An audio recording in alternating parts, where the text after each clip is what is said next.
Assalamu alaikum wa rahmatullahi wa barakatuh. Alhamdulillahi rabbil alamin wa salatu wassalamu ala rasulillahi al-karim Muhammad bin Abdullah wa ala alihi wa ashabihi ajma'in.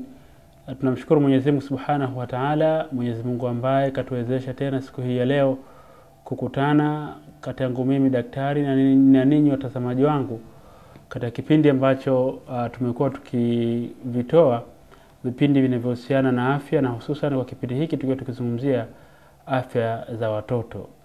Mbele yenu kama ambavyo mnavyoniona ni daktari wenu wa siku zote, Dr. Mwimbe Juma.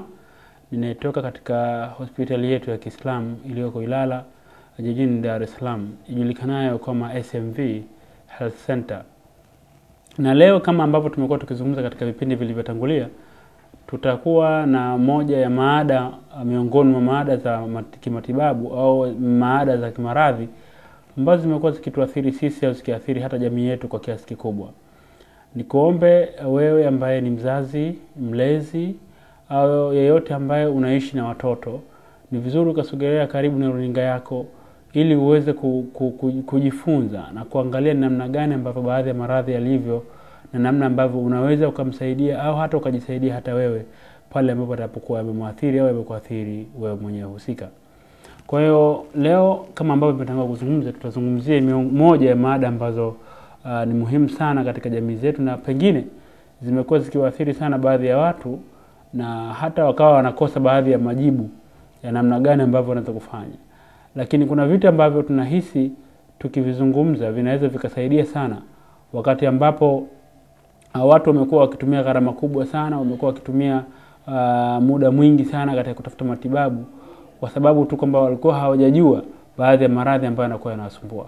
Kwa hiyo tunaamua kuzungumza hivi ili kuweza kukuletea wewe taarifa ambazo zitakuwa zinakufanya uweze kujua ni kitu gani ambacho unatakiwa kukifanya pale ambapo utakuwa kuna baadhi ya maradhi yamekuwa yamekusumbua. Pengine isikupotezee muda wako na pengine isikupotezee hata mali yako. Kwa hiyo ndio makusudio na malengo makubwa ya kipindi kama hiki ambacho tumekuwa tukikiendesha. Na leo kama ambavyo tulivyokuwa tukizungumza katika vipindi vilivyopita, tutazungumzia kuhusiana na mada inayohusu tatizo la mzingo. Yaani Kiswahili kimekuwa kigumu pengine kukielewa, lakini ni mada ambayo inahusiana na allergy. Watu wengi wamekuwa wana athari ya aina tofauti za allergy, lakini watoto wamekuwa pia ni waathirika wakubwa sana na matatizo haya ya allergy. Kwa leo tutajikita zaidi kuangalia ni namna gani au ni vitu gani ambavyo vinaweza vikasababisha allergy, na pengine baada ya kuviangalia na kujua ni namna gani ambavyo allergy inayotokea, tukaanza kufundishana namna gani ambavyo tunaweza tukajiziwia kuweza kupata vile vitu ambavyo vinasababisha kuwa na allergy. Kwa hiyo hilo ndio kitu kikubwa ambacho leo tunataka tukizungumze, na yawezekana mada hii isiwe moja, yani isiwe ya siku moja, inaweza ikawa ni muendelezo wa vipindi vingine vitakavyofuata, kwa sababu topic kama ilivyo au kwa maana mada kama ilivyo ni ndefu na itahitaji muda kidogo kuweza kuzungumza. Tunapozungumza allergy, kabla hatujazungumza chochote kile, kuna baadhi ya mambo ambayo ningependa mtazamaji wangu ukayafahamu. Tunapozungumza kuhusiana na allergy, tunazungumzia ile hali ambayo mwili wa binadamu unakuwa umepambana na baadhi ya vitu ambavyo vinavyokuwa vinaingia ndani. Hata vile vitu vinavyokuwa vimeingia ndani, kwa mfano huwa tunaviita kwa kitaalamu kama allergen. Hilo ndio neno la kitaalamu, tunaita allergen, kwa maana vitu vinavyoingia. Na vitu vinavyoingia hapa vipo aina tofauti. Kuna vitu, kwa mfano chakula kikiingia ndani, mwili ukikataa, hicho tayari tutakuwa tunakiita kama ni allergen. Au ukiwa umeingia na vumbi, mwili ukalikataa lile vumbi, hapo tunaweza kuita kama hii ni allergen.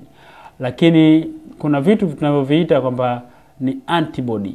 Yaani antibody ni wale ambao tunaita sisi ni askari wa mwili, kwa lugha nyepesi ambayo mtu anaweza kanielewa. Kwa hiyo ni askari wa mwili wanaitwa ni antibody, ambao hao antibody nao wamegawanyika katika vipengele tofauti. Kuna antibody ambao tunawaita IgM, kwa maana antibody zote tumekuwa tunaziita kwa neno la IG kwa maana ni antibody. Na hili neno IG limetokana na neno linaloitwa kwa kitaalamu kama ni immunoglobulin. Kwa hiyo sasa zipo hizo immunoglobulin ambazo zinazoitwa ni M, kwa maana ni IgM. Kuna immunoglobulin ambayo ni antibody inayoitwa IgG, lakini kuna antibody inaitwa IgA na kuna antibody ambayo inaitwa IgE.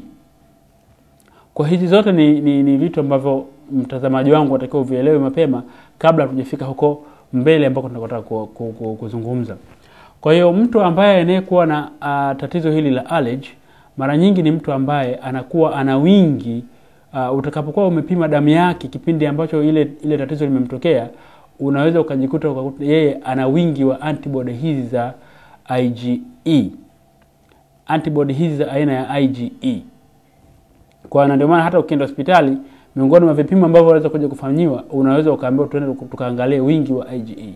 Kwa hiyo zikiwa zimefika wingi fulani, tunamwambia huyu mtu ana tatizo la allergy. Kwa hiyo allergy tunazungumzia hapo kwamba ni mtu ambaye anakuwa na tatizo la mwili kutokubaliana na baadhi ya vitu na mwisho wa siku akapata baadhi ya maradhi. Na unapozungumzia maradhi haya ya allergy, mara nyingi ni kwamba inakuwa ni maradhi ambayo yametokana na vuguvugu au yametokana na nguvu za mapambano yaliyopo kati ya askari wa mwili kupambana na vile vitu ambavyo vinavyokuwa vimeingia mwilini. Kama ambavyo nimetoka kueleza sasa hivi kwamba utagundua kwamba kuna vitu ambavyo nimevitaja, kwa mfano vumbi linaingia mwilini. Sasa iwapo mwili utakuwa umelikataa lile vumbi, sasa kwa kuna mapambano kati ya askari wa mwili na lile vumbi, ndio mwisho wa siku mtu unaanza kupata yale matatizo ambayo unayoyapata. Kwa mfano iwapo kama matatizo hayo ambayo yameonekana labda yanapatikana katika ngozi, utaanza kuona ngozi inaanza kuvimba na mtu akaanza kupata vipele. Iwapo mtu atakuwa amepata matatizo haya, yani ule msukosuko ukatokea katika pua, unaweza kuona mtu huyu anaanza kupata mafua, anaanza kuwa anatoa chafya na vitu kama hivyo.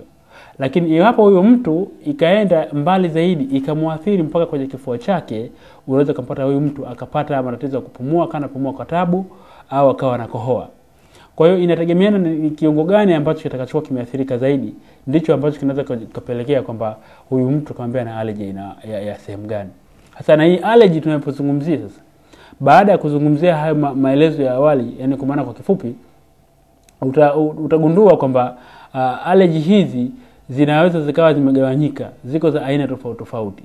Yani kuna mtu anaweza kuwa na allergy ya ngozi, au tukaita ni eczema au kwa maana ya atopic dermatitis, au akawa ana allergy ambayo inahusiana na mapua, tukamwambia huyu mtu labda anaweza kuwa na allergic rhinitis, au mtu huyu akawa na allergy ya kifua, tukamwita labda anaweza kuwa na allergic asthma, au huyu mtu anaweza kuwa na allergy mpaka ya macho, tukamwambia huyu anaweza kuwa na allergic conjunctivitis.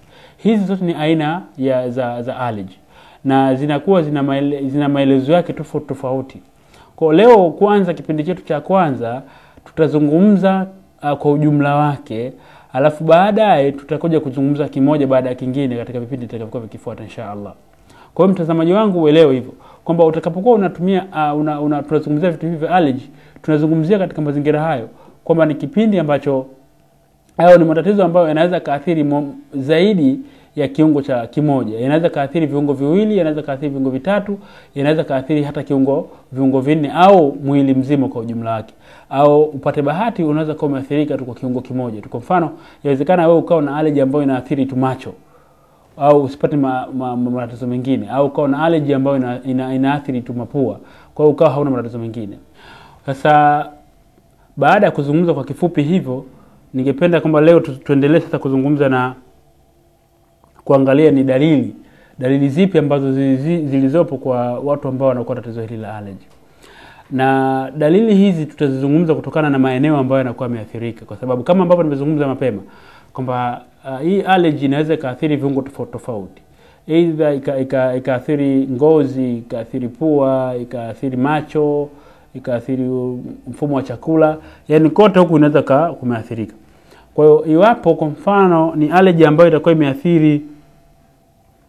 imeathiri ngozi, imeathiri pua kwa mfano, kwanza utamkuta mtu huyu anakuwa na yani pua zake zinakuwa kama zimevimba,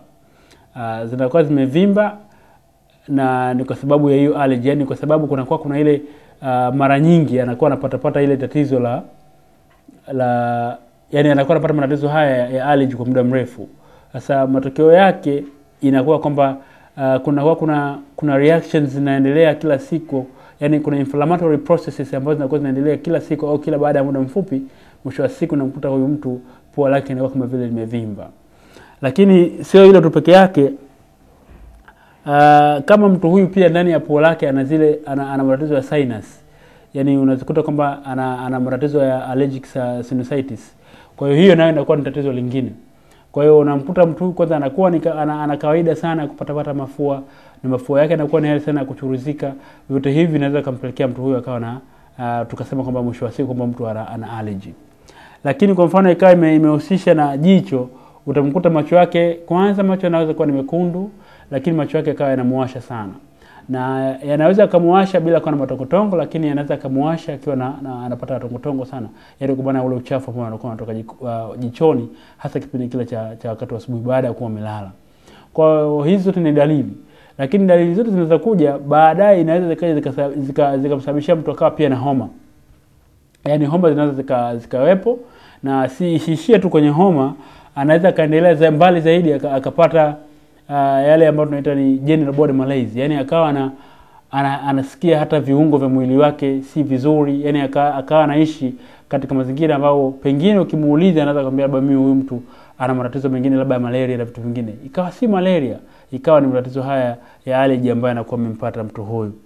Lakini kama imemshika labda hii allergy imetokea katika ngozi, unaweza kukuta huyu mtu sana matatizo mengine. Yaani ngozi ukaikuta labda ana vipele, na vipele hivyo mara nyingi either vinaweza kuwa vidogo vidogo, au inaweza kuwa vipele ambavyo vikawa katika sehemu moja tu peke yake, au vikawa vipele ambavyo vikawa ni generalized, yaani kwa maana vipele ambavyo vitaenda katika mwili mzima.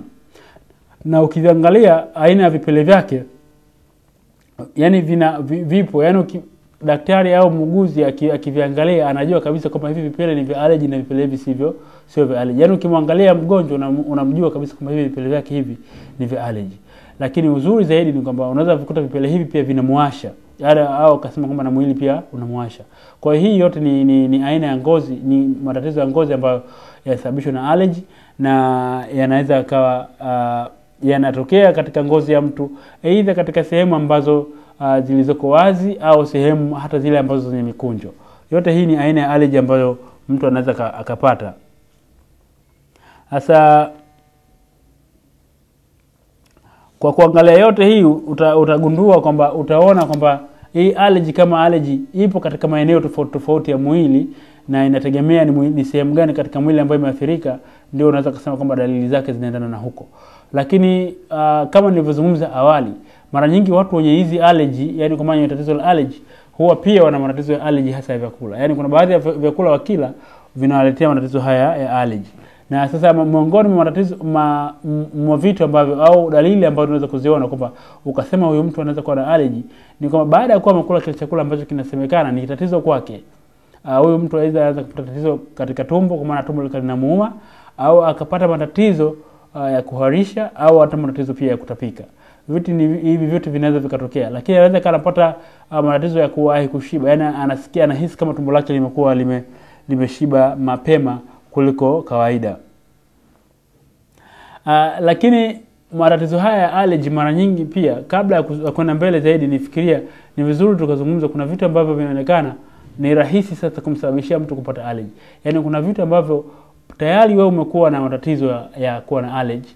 Kuna vitu ambavyo ukiviingia au ukivipata vinasababisha hilo tatizo la allergy. Hasa vitu hivyo vipo vya aina nyingi, lakini vitu vingi allergy nyingi zinatokana na vile vitu tunavyoviita ni airborne.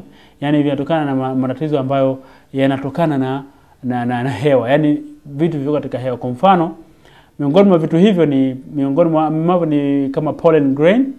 Lakini si hilo tu peke yake, kuna tunapozungumzia pollen grain tunazungumzia yani vitu ambavyo vinatokana na maua, vinatokana na mimea, lakini kuna vumbi na vitu kama hivyo. Kwa vitu vyote hivi ni vitu ambavyo ni miongoni mwa vitu ambavyo vinaweza kusababisha mtu akapata hili tatizo la allergy, kama tayari alikuwa yuko katika mazingira ya kuwa na matatizo haya ya allergy. Kwa naomba tupumzike kidogo, tukirudi inshallah nitaendelea kuzungumzia kuhusiana na hivi vitu ambavyo vinasababisha allergy na pengine ni nini ambacho tunatakiwa kukifanya baadaye inshallah. سبحانك اللهم وبحمدك اشهد ان لا اله الا انت استغفرك واتوب اليك. الطبيعة أبهجا